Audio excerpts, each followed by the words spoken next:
first let me show you what we need for today's project. I purchased a two-piece Kohler toilet from Home Depot. It cost about $160. Also some of the tools we're going to use today, construction knife, metal saw, a couple sets of pliers, and a putty knife.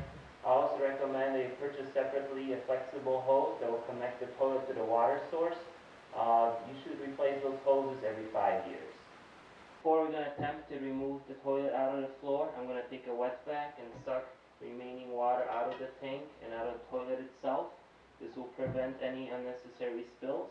If you don't have a vacuum capable of sucking water, I recommend taking a sponge and a bucket and also use paper towels.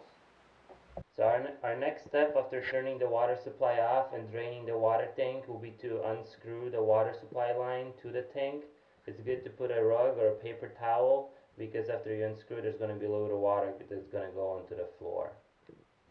So the next step will be to pop off the white cap and unscrew the toilet from the bottom of the floor.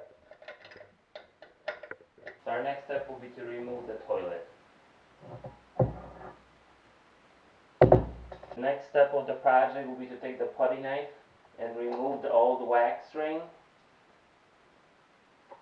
So now we have the new wax ring. We're going to place it directly around the drain and we're going to rip the plastic cover.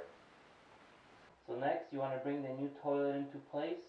Check for any clearance issues, any unpainted walls behind the toilet. You only have one shot to place this toilet onto the drain. In case you set it wrong, you're going to damage the wax ring and you should buy a new one. So the next step after you set the toilet will be to screw it down to the floor. Make sure you don't over tighten the bolts because if you do, you can crack the toilet. Next, I brought the water tank over. We're going to put it on top of the toilet and install it mounting with the 4 screws.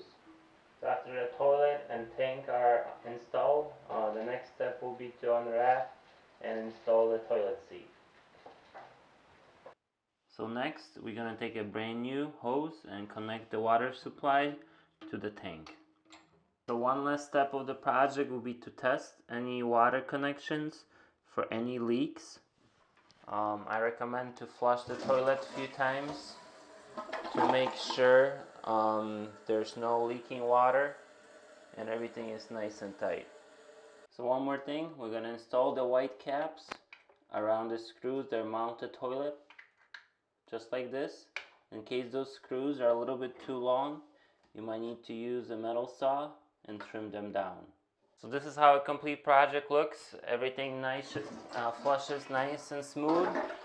I hope you like today's project. In case you have any questions, just give me a call.